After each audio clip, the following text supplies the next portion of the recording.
Yeah, I think we're at critical mass now. I think we can start. Hey everyone, thanks for coming to the HPE Workshop. We've got Scott and Ryan here to present, and take it away.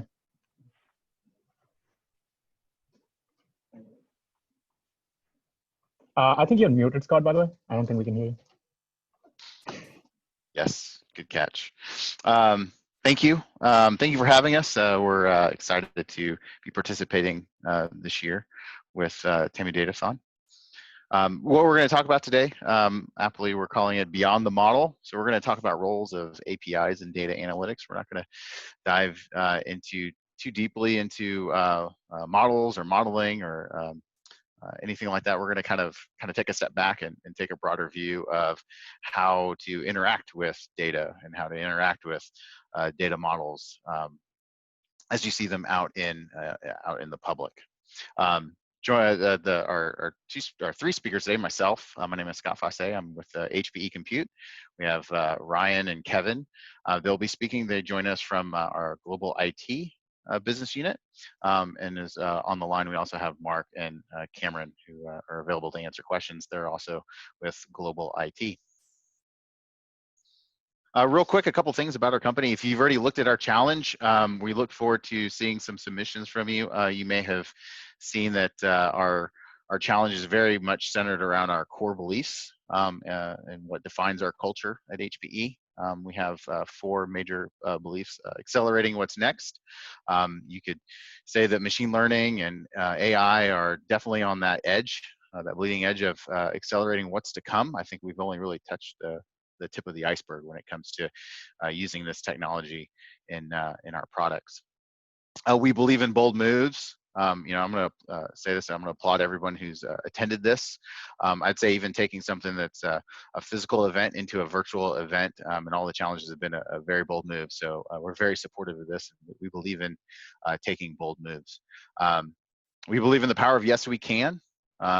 We believe, there's a lot of power in that. There's a lot of enablement, positivity, and teamwork in that statement of yes, we can.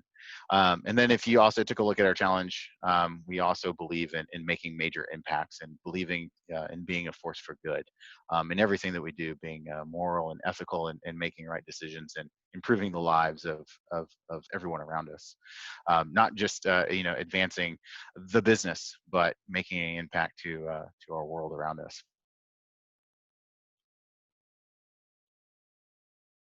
Just a little bit about our company real quick before we get into our talk. Again, we believe in advancing the way people live and work. So a little bit about us from a people standpoint. We are 60,000 employees globally, worldwide.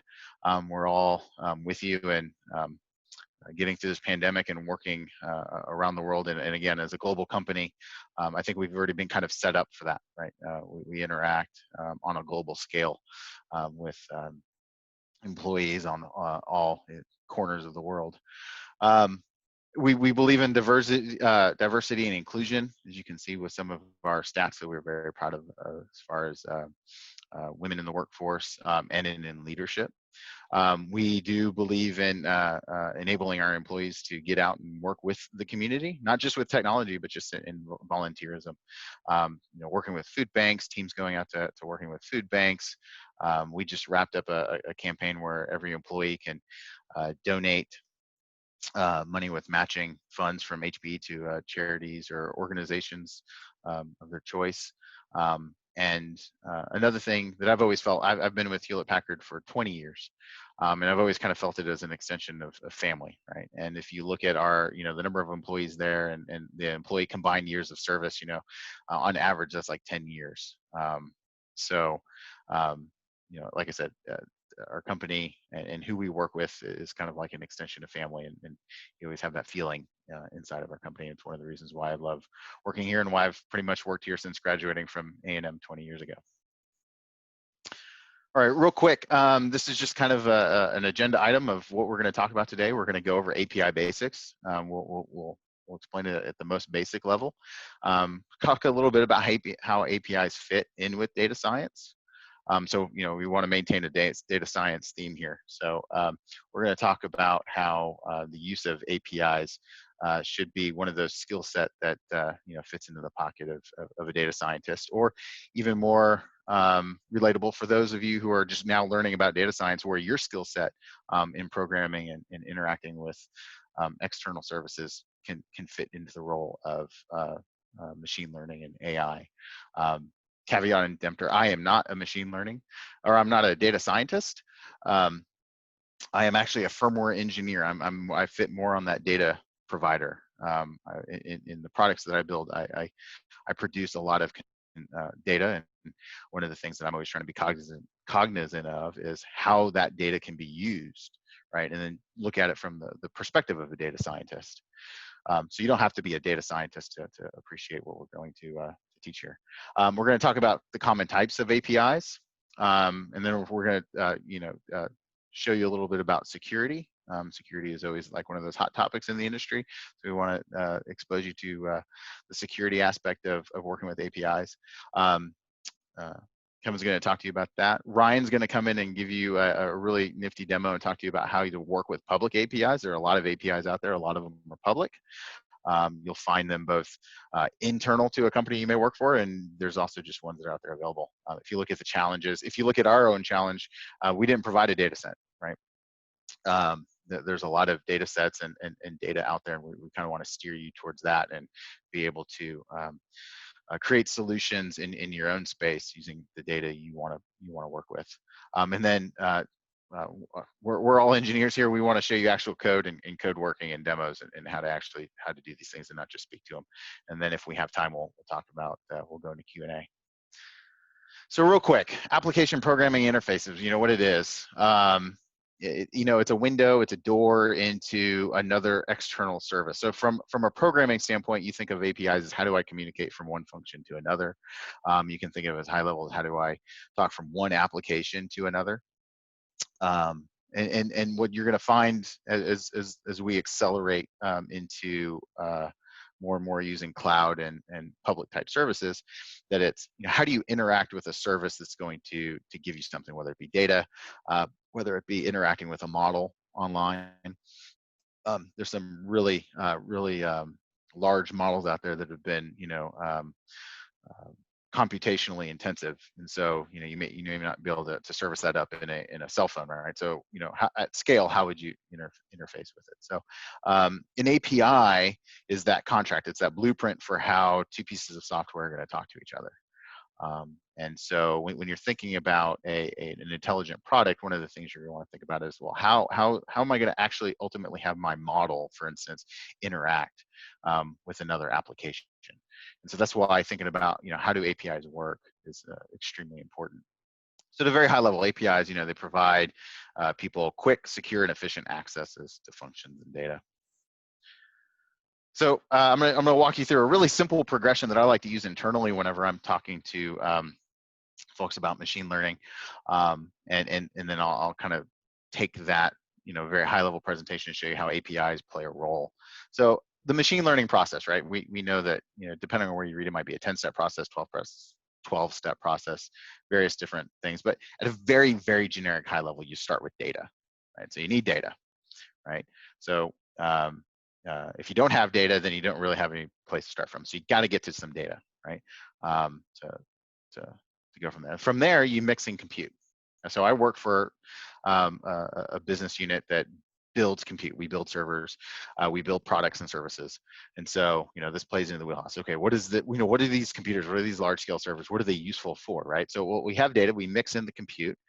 Along with the compute, we have to talk about software. So it's not just hardware, it's the software. It's your software libraries, whether it be open source like the scikit-learn libraries, TensorFlows, whatever have you, that you have that equation, right? The hardware and the software. So you have data, you have something you can use to manipulate, analyze, and work with that data. And then the result out of that little mixing bowl, you get some sort of insight or models, right? Insight's an easy one to kind of explain. It's like, okay, what does this data and all this raw format really mean? But you can start classifying things together, grouping things together, looking at trends, saying, hey, I could predict something off of that, right? And then you could also even create a product, a model that does that for you, right? So, but then are you done? No. Ideally, you don't stop there. There, you want people to be able to use it, or you need to be able to disseminate that information to people, right? So you create an intelligent product. An intelligent product could be anything from a research paper, some sort of report that you publish based off of your information and findings, or it could even scale down to like a cell phone. Today you can take a picture of a flower and then instantly sit there and say, is it a tulip? Is it a rose? What kind of flower is this, right? It's a very simplistic example, but again, it's an intelligent product, right? Someone had to create a model, someone had to look through a bunch of data and create that. So where do APIs, sit in that? So now you have a product, right? So if you're going to think about it from a product standpoint, how are you going to interact with, data that's coming in for you to analyze or characterize or classify?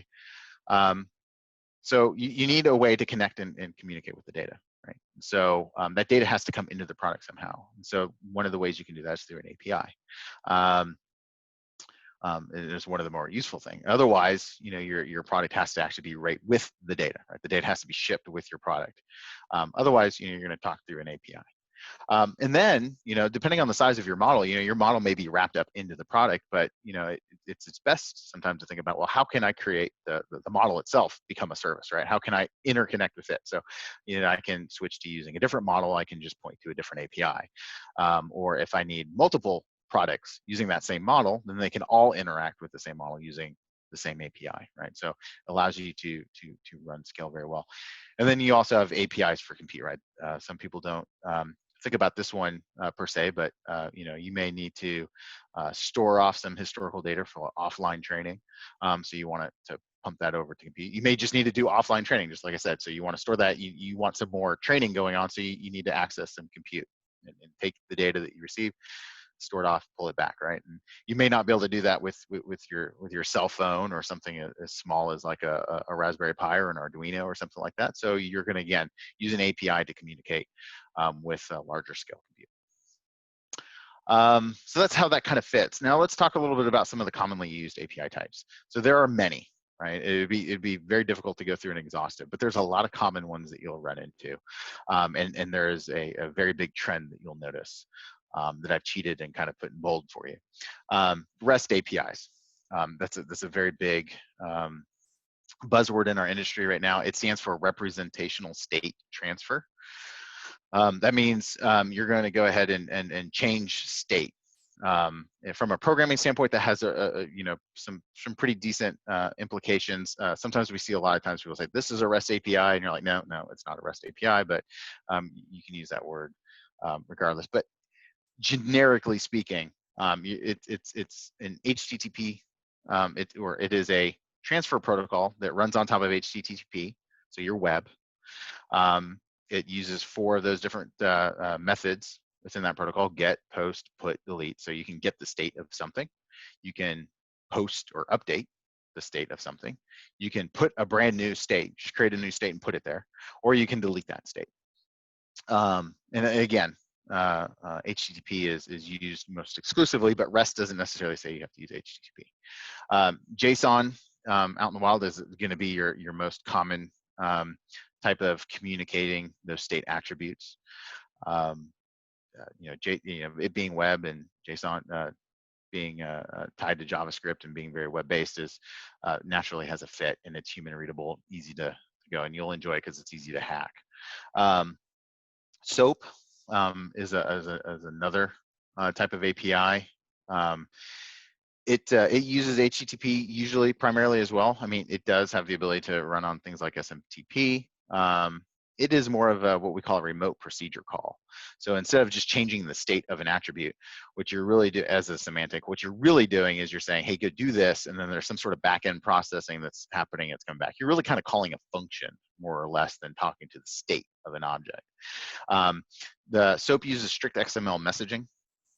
So you have to kind of beef up on your XML in that instance, and like I said, it's very strict. It's very typed. So you have to play around with making sure that you're coding that up precisely. GraphQL is another example of a web service-based. This is a query language, so it's kind of like doing. I'm going to generically say it's kind of like doing SQL over web. You're interacting with the database, and you're using the JSON fields to select how you're going to grab or tell that service to run the query and pull back data, and that uses HTTP post. And then there's other, I mean, like I said, there's tons of them. Another one I like to kind of put in there is Mqtt. This one is almost so far off from the previous three, it's worth mentioning. It's a very lightweight. It runs over TCP/IP, but it's its own protocol. It doesn't use web. It runs a publish subscribe method rather than a request response. So a request response with a web, you say, hey, give me this, I get a response, or hey, put this here, get a response. With Mqtt, it's more of a publish subscribe. So a device is going to publish data and it's going to go off to a gateway, and then your app or scraper might sit there and say, well, I want to subscribe to that device's data, and it'll get pushed to you. And so it's very much a streaming sort of interface. You tend to see this in IoT examples, industry where you have sensors that are communicating data, and they're usually on very low bandwidth pipes to where they need to be. But again, they'll come up into the cloud. So if you're doing things in IoT, you'd probably see mention of Mqtt. So with that, I'm gonna let Kevin talk to you a little bit about security when it comes to API. So take it away, Kevin. Thanks, Scott.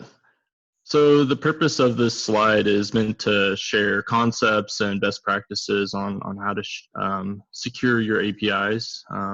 It's not meant to be comprehensive. I think that if we broke down each of these topics, we could probably spend an hour on each of them and look through the inner workings. So first, why is security important? Businesses are building APIs that allow users to connect to services and transfer data. If there's vulnerabilities in those APIs that you make or you use, that data is at risk, and potentially the people that are using it are also at risk depending on what they're passing to it. So how do we go about doing this? First of all, we should use encryption and certificates, right? What we're really talking about here is HTTPS over HTTP.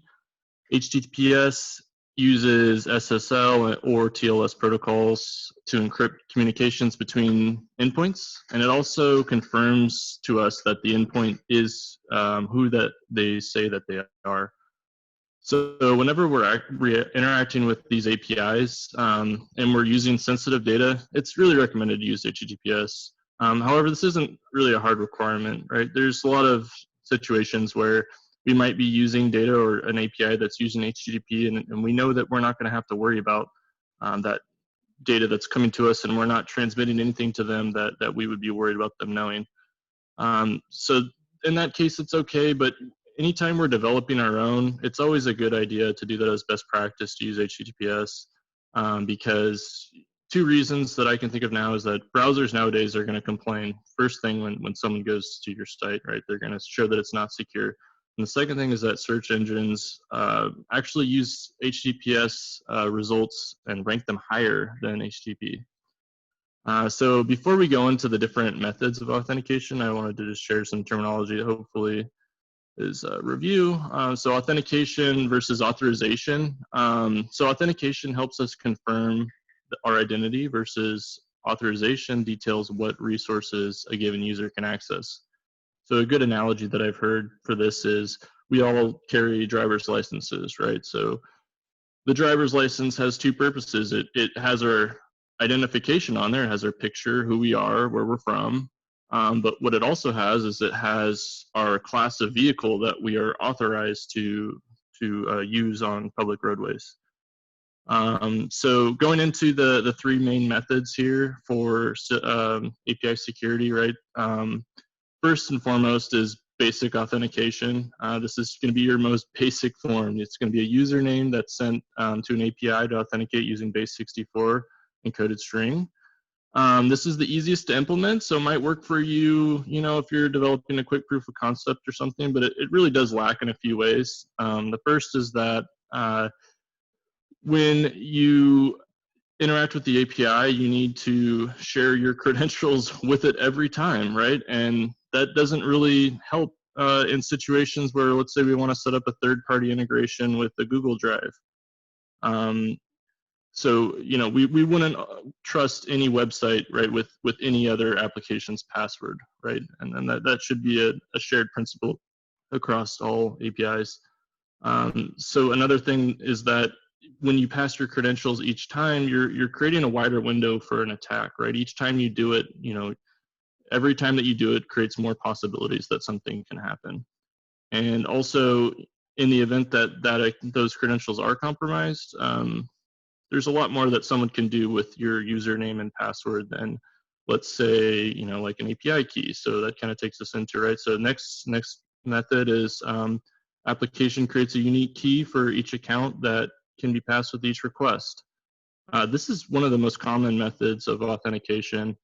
It shares some of the downsides of basic auth, but also has a few benefits that you can use to choose it over basic auth most times, right? So it prevents us to send our actual credentials. We're using instead, uniquely generated key. It can provide some level of authorization, and it's typically used for read-only purposes in that situation. But if you're looking to provide a more granular level of authorization, you really should probably look at using something more like OAuth 2.0. So OAuth 2.0 is the latest and greatest standard, probably the most commonly used out there on the internet today, right? So you have a user authenticates with an identity service, and they'll receive a short-lived access token that can be used to authenticate with the app. And it can also contain more granular levels of authorization. So that's kind of the key there, is that it is the most difficult to implement. There's a lot more moving parts, but the main benefit here is that you can pass the third-party credentials and not have to worry about revealing them to the application. So if we go back to our example of Google Drive, you would make an authentication request to Google, and they would then send a token back saying, yeah, this person is who they say they are. And by the way, they said they can use, this list of resources from us.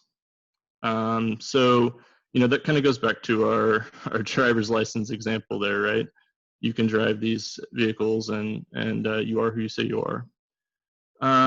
So another benefit there, I think I already mentioned, was that it's a short-lived token. So in the event that the token is compromised, it's going to eventually expire and less likely to be used for a replay attack.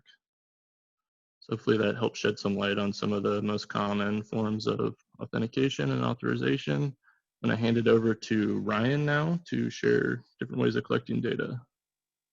Thanks, Kevin. So Scott earlier in the talk had mentioned that the initial step, or one of the first things you're doing with data science, is getting your data, and sometimes that's going to come in the form of a big data set collection, a CSV file, something like that that's provided to you. But other times, including in some instances in this Datathon event, people are going to say, here's an API. Go out and use that API to collect your data.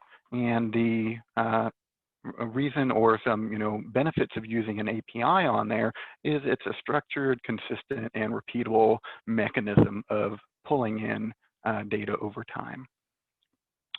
At a high level, there's two sort of ends of the type of data that you're going to be getting back through APIs. There's a real-time data and historical data. And real-time data is really a view of what's happening right now. What is the current state or current data that's available out there. Whereas historical is data that has happened in the past, isn't likely to change when you're making a request. In my work in IT, I work on integrations between applications, and one of the tools that we have has several APIs that we can leverage to pull data back. One of those APIs is related to system statistics and environment performance. So that hitting that API brings me back real-time data, like what's the current CPU, what's the current memory, what version of the product is running right now, is a server up or down, that type of data on there. From a historical point of view on there for that same application, it gives us information about the jobs that have run. So what jobs ran when, did they succeed or did they fail? For other examples out there, you may have a weather API. So a weather API you can hit and say, what's the current temperature in my city?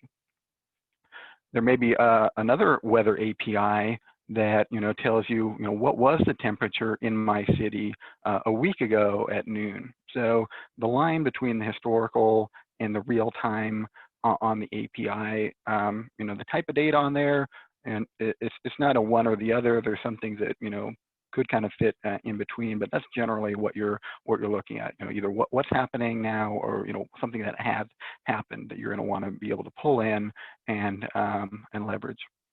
Now, when you're pulling in this data, one thing to keep in mind is any sort of limits that might be in place by the API provider.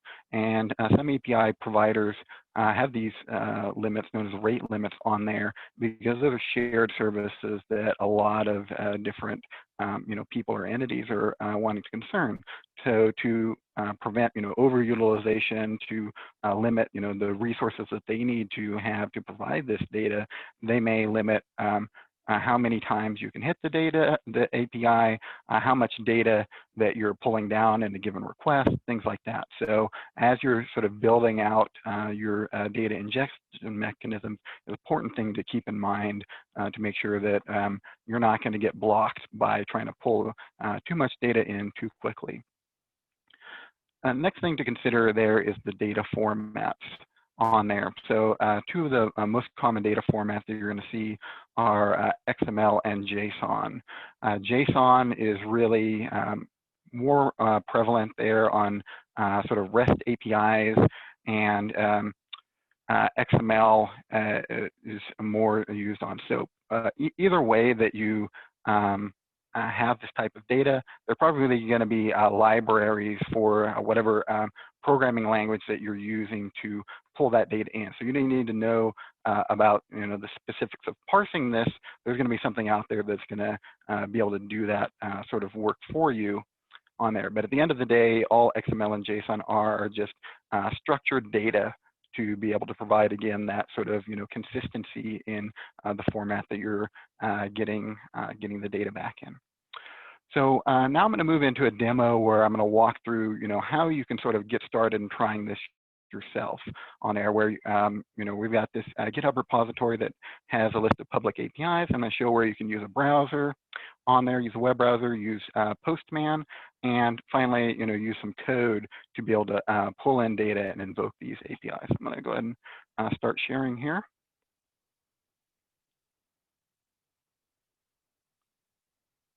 Okay.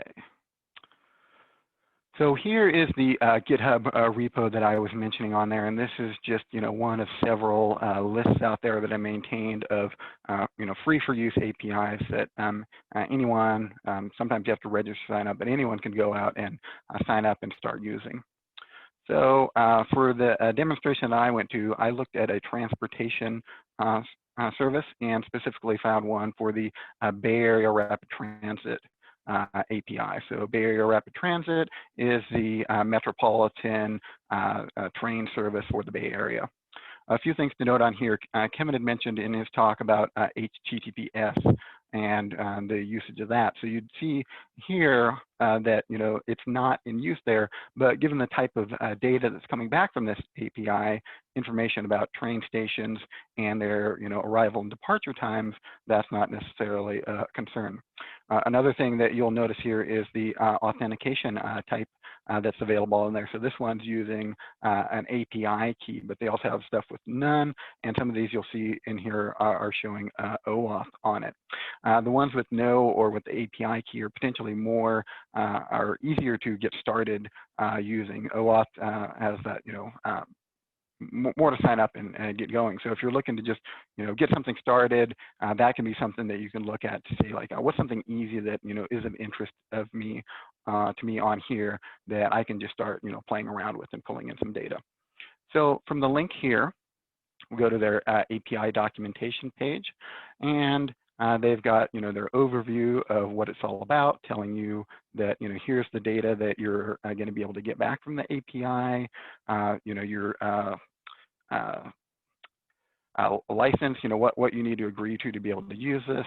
And with this API, they provide a public, anyone can use API key. If you're going to be using this for more long-term, stuff for pulling in regularly for your application. You'd potentially want to sign up for your own API key using their sign up mechanism, so that when they refresh this API key, you're not going to have to get locked out or change your stuff. So now we'll go to their documentation about one of these. So I'm going to look at the real-time estimates API, and specifically their estimated departure time. So in this API documentation page, it tells about the various input parameters that are able to be passed in to the API here. So what different values you can choose, and what they sort of control. It also goes through sample results, so they show a result sort of data structure in both XML and in JSON there about what's coming back when you hit that API. And at the bottom of the page here, they have links that you can again just try out, open up in your browser to get the data back. So here's hitting this API, here's the sample they gave on there, and I can go ahead and go in and say, well, this one is looking at Richmond, so trains originating from Richmond.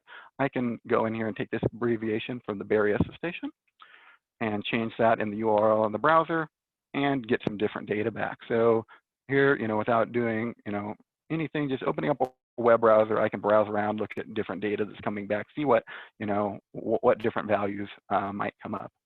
Now, the next tool that I'd mentioned on the slide there was Postman, and that's a really powerful tool that allows more flexibility, more options when you're sort of interacting, and before you're even writing any code, to be able to invoke and pull back data from these APIs. So you can see here, I can just get a request in there using the same URL structure on there, send a request, and get the response back on there. Can do things like save the output to a file, and can also adjust things like authorization. So if you're using one of those other authorization mechanisms that Kevin had mentioned, you can use those more easily in here than you would in something like the web browser. This also has different options there for the request method. So this is using a get method on there. There's some APIs where it's using a post where you're sending a structure data into the API to get a response back. Okay, next thing we're going to look at is some code. So I've got relatively straightforward bit of JavaScript in here that's invoking that API. So we've got a main method here, run, that's just iterating over. So every 60 seconds, it's going and it is getting the stature and departure estimates on there. So this is building a URL for that API. Now, one thing I did in here that's important to take note of is that I'm not embedding those credentials directly into my code. The credentials that we're using here are ones that are on their website, but oftentimes you're going to get stuff that are your own credentials. So this is using a mechanism of environment variables, using another sort of secret management framework to make sure that the code you're using is decoupled from any sort of secrets, because you want to be really care and prevent exposure of secrets that you're working with. So got my URL on there. I've set up some options for making the request. I'm using one of several JavaScript libraries to make a request in here. So a GET request on there, and then returning the result. Something else to note or consider about this is that if you're doing this in practice, you're probably going to have more error handling. You're going to have comments on your code.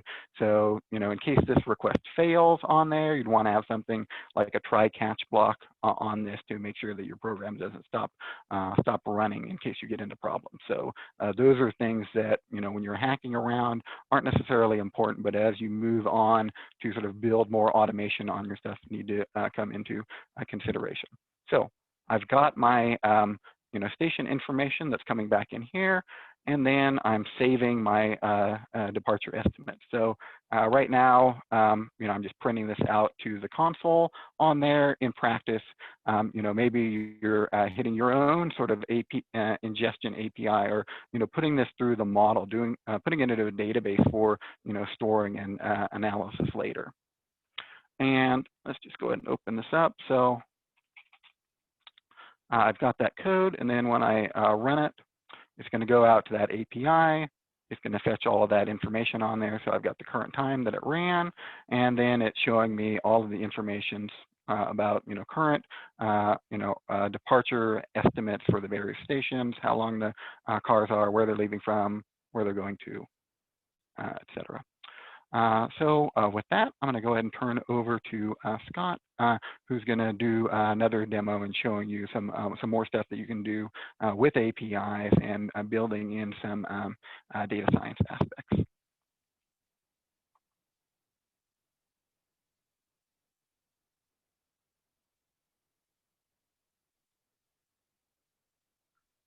Remember to come off mute. All right, thanks, Ryan. Okay, so what I want to show you now is I guess maybe a hacking attempt at messing around with APIs using Jupyter notebooks.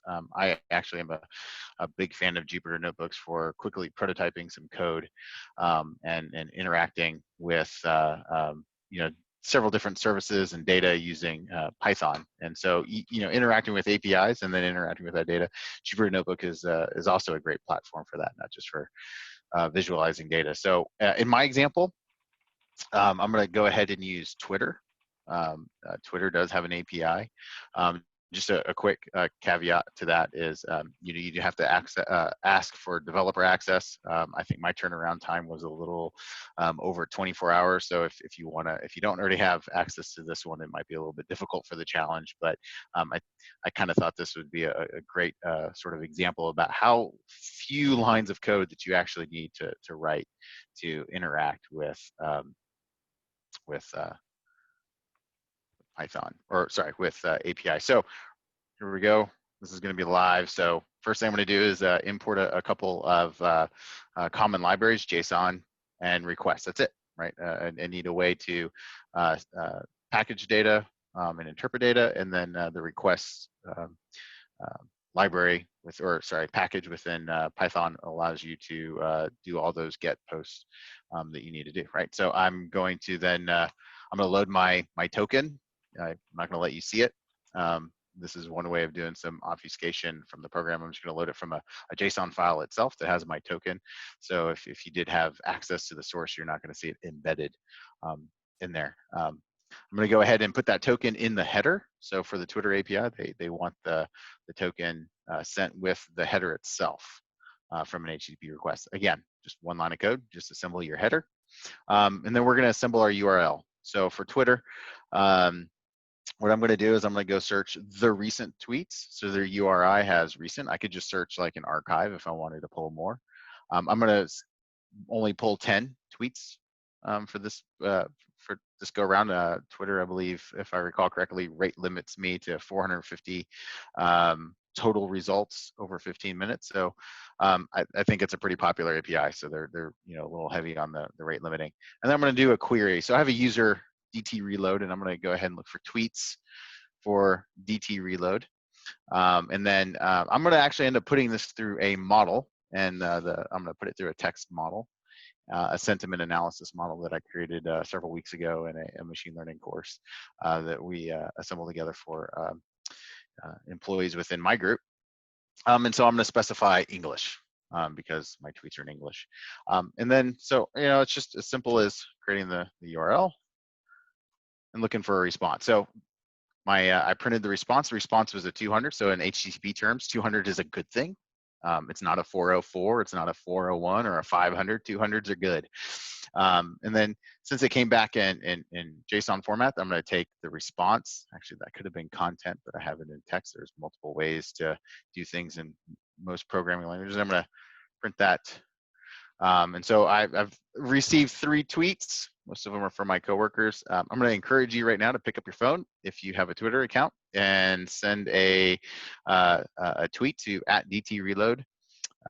Bear in mind, keep the code of conduct in mind as you create your content for the tweet, because it will be displayed. Now, from here, I'm going to say, what would I do with this information, right? I have just 6 little code snippets within my notebook. What could I do from it here? Well, for this demonstration, I'm going to show you how you can actually put a model behind a service. right? And you're going to see that in a lot of cases, like there's cognitive services that are available, like I don't know, Azure and Google and whatever have you, and you wonder, well, how do they do that? How do they serve it? It's actually rather straightforward if you're using Python, if you want to develop that. Now, granted, there's there's a lot of the authentication and what have you if you're going to develop your own web service for that. But just from a very simple standpoint to mess around with it and how easy it is to develop your own API and your own service, we can do that in a notebook. So here's my notebook here, and hopefully you guys are sending some awesome tweets out to at DT Reload while we go through this step. So the first thing I need to do is I already have a model. Again, it was a sentiment analysis model that we created in a workshop based off of movie reviews, right? The classic IMDb, download those and create a sentiment analysis. So all I'm going to do is I exported that with Pickle. I had used scikit-learn to create my library to create my my model and my text vectorizer. And so I'm going to go ahead and just instantiate those. And if you notice, it's sitting there taking a couple seconds. It's actually loading the model up into memory and initializing the vectorizer. Always fun waiting for that asterisk to go away.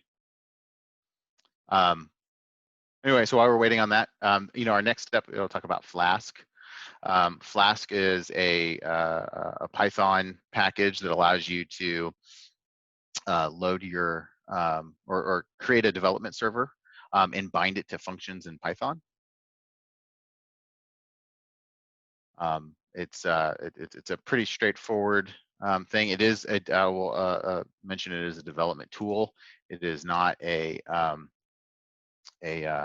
something that you would actually do in production. There are better servers, web servers out there for that, but it does provide a nice way to combine that. And of course, now that we're doing a live demo, this doesn't want to return. So let's go ahead and kill our kernel.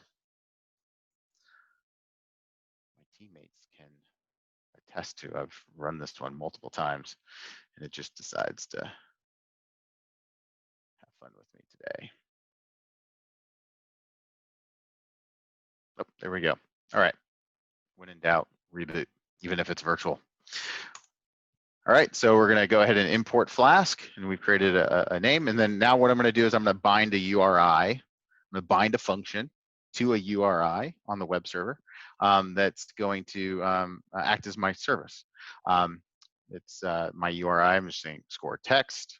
I can make up whatever URI name I wanted, and I'm going to use a method post, right? So I'm going to use the post. If you want to just do like a query, like for data, you could do that and just use get. And you could use get here too, but I like to use post because I'm going to post a document and then I'm going to return a document. And so my API that I'm making up on the fly as I go here is just going to be saying, hey, send me a JSON document that has a field that basically says text with text. And so it's going to, whenever this function is called, it's going to get from that JSON file. It's going to vectorize the text that was sent into my vectorization. I have to do that from a model standpoint. I can't just send it the raw text. I have to vectorize it using the same vectorizer that I used when I created the model. And then I'm going to get the score. I'm just going to run it through the model. So this is actually running on the web service. It's going to, hey, I got a request. Here you go. Run it through the model. Spit it back out. Right, so I got to format it back into a JSON document because that's just what I wanted to do, and I'm going to return it. Right, so this is the function, and then it's easy as just kicking off the server. Okay, now this is the last trick I'm not going to worry about because the server is now up and running. We're never going to return, but I'm going to come back to my other notebook over here. Okay, and then all I need to do is come in here and say, okay, I have a function for now going and taking my tweets and getting a score for it. So, what does it take here? So I know my my server's IP address happens to be localhost, and I put it on port 5000. That's what I had done over on the other notebook. And I'm going to create a JSON document based off of the text I have here. So it's the schema is text with the text, and I'm going to send it. So my response, I'm going to get a response for posting this. I'm going to post it. I'm going to use my model URL here, and I'm going to say send JSON, and I'm going to get the request back. Okay, so I'm going to instantiate that function. Now, we'll see how many we're able to participate here. My URL is still the same, so I'm going to go ahead and get some more tweets. We got some more tweets in there. Hey, I got a couple more. Astros in 7. That's right, Astros in 7, baby. Is it considered a sweep if you can sweep the last 4 games of a 7-game series? Maybe not. But so then what I'm going to do is, so I have my text here. I've already went out and grabbed it, and we're going to go ahead and run it through my sentiment analysis here. So thanks, love the workshop. Now, again, my sentiment analysis here, it's gonna, I did put a caveat, my programmers here, somewhat meaningless score because it is based off of text that was coming from IMDb and movie reviews. I kind of almost wish this was a little bit better of a score since we're loving the workshop here. But for the most part, we're going here and we got these sent in, and let's look at what happened on the web server side, right? So this is the web server saying, hey, I got a request, right? And it took about a second, right? Now, so if I wanted to do some optimization here, right, this is where we start getting to, scale and optimization. I might have wanted to sit there and say, well, instead of sending one text to be, set of text to be analyzed, I might set a whole document, a bunch of text, and then come back with score, right? So I don't take the overhead of the network portion, right? The network portion was probably the biggest part of that overhead there. And so again, just a rudimentary thing, obviously there was a lot of things that could go wrong. What if my text, my response came back 4.1, what would I do? The error handle it. What have you. So there you go. That's a quick and dirty way to kind of play around. Like I said, I like to use notebooks. I like to go ahead and do requests. In fact, late last night I was sitting there working on using a notebook to go ahead and download a bunch of files for some URLs that someone sent, and I'm sitting there downloading it. And it in and of itself was a data set that I needed to go through and tag and file. And Jupyter Notebooks was a great way to kind of do that because you can kind of hack around and then clean it up. And then create a program out of it. So hopefully you guys enjoyed this part of the demo. We're going to go ahead and we've got about 10 minutes left in the session. So we're going to move into Q&A. Yeah, so there seems to be a question which I think Ryan is currently answering, but it was basically, is there a specific way that we should be setting up the config JSON file for the authentication? Is there a specific way to set up that's a good question. I mean, mine was pretty simple. And if you go out, there's a lot of tutorials for the different APIs, like Google Auth. If you're trying to get to your Google Drive and whatever have you, has their recommendations. It's for me, the first step is just to go ahead and just say, hey, this is a token, and then this is your key, right? And you're going to be issued a key, and you're gonna leave it in there. For things that you might run into more advanced stuff, like for instance, like the Oauth, where the API, and there's a lot of complexity in there, is going to go ahead and you're going to log in to that. You're going to provide username and password credentials. It's going to give you something. It's going to write to a credentials file for which you'll have to point to and for it to load back up, right? And that allows your app to be portable, because then it's regardless of what you're running on, there'll be like a .credential file that's associated with that. So no, I mean, to answer the question, there wasn't really anything special to it. It was just a file that literally just said token, quote token, colon, and then the key. So then I just loaded it, and that way when I was running, you just didn't see it. Now that allows me to go, well, if my key expires, then I don't have to go open the code. I can just update that particular JSON file. Sometimes what you'll run into is code examples where they put it in their environment, like wherever Python's running in its environment. That gets a little trickier because you have to remember to make sure you're loading that information into your environment variables. Yeah, we've got another question here about APIs and how are APIs used in the last 2 steps of the machine learning process, and what are some common applications for this data? By the last 2 steps, do you mean once you have the model itself, or I always consider it as part of, you can use the APIs to get the data, you're using, and of course APIs just in themselves are a generic term For instance, you might notice if you work with scikit-learn, there's a common way of invoking a model, right? And that in of itself is an API, right? It's common, it's familiar, you use it. But then once you have that model, you can choose to go ahead and the term we tend to like to use in the industry is operationalizing it, right? And that's putting that model out somewhere as a service, putting that API wrapper around it so that multiple things can access that one API. A good example is if you look at like Azure and their cognitive services, right?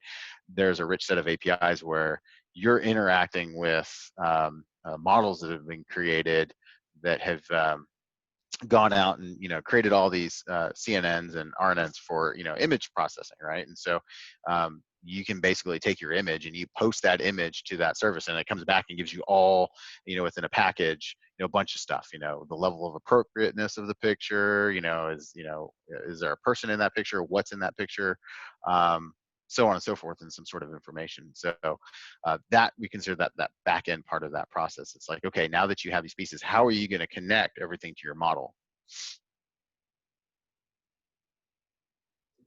I don't know if that answered the question, but Yeah, I think that's very similar to my experience as well, and how APIs are used like in the machine learning process. And I think it's right now we just have another question about how would this process be done using Postman? I know you can send a single request, but how can you put it into practice so that it constantly updates the way it did in the Python example? I assume that this is talking about APIs. Yeah, Ryan, do you want to? Yeah, so Postman is not useful for that operational sort of phase or constantly updating. Postman is something more that you would use just without writing any code at all, but just to kind of explore the data, debug the data, understand how the API can be used in there. So you're not using it for automation generally. You're using it for data discovery, playing around with the data, that sort of thing.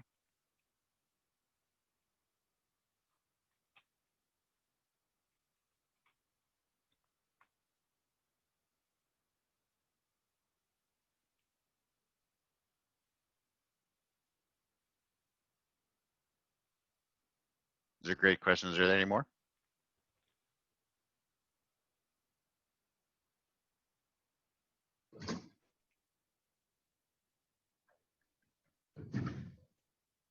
Yeah, doesn't seem like there's any more questions. If you all do have more questions, definitely post them in the Zoom chat, and we'll be around in the HPE channel as well, in the Discord channel, so you all can ask questions there as well.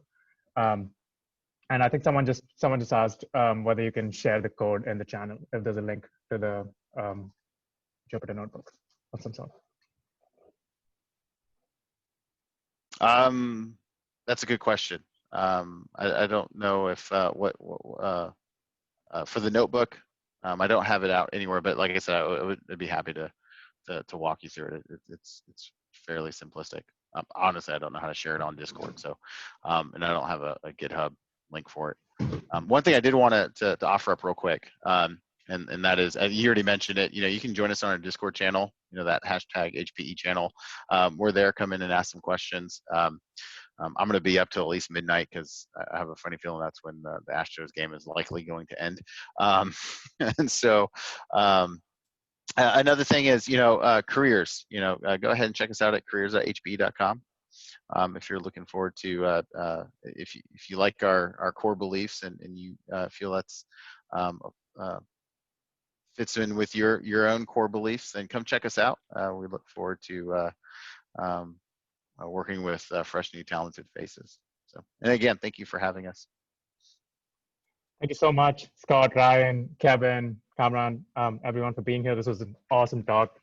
With the little experience I have with data science, APIs have been like an integral part of all of that, especially with authentication. I remember the first time I worked with an API, how I was kind of confused by all of these keys and like what it meant, because I was mostly just used to username and password-based authentication. So this is amazing. Thank you so much. And yeah, definitely ask any more questions if you all have them on the HPE Discord channel. And go to timedatathon.com/form/feedback for to give feedback on this workshop and any other workshops you've been to. It's like 3 questions. It takes like 5 seconds. It would be great help to us, and we could forward it to our sponsors as well. Well, thank you so much, everyone, being here. Best of luck with the hackathon. See you all.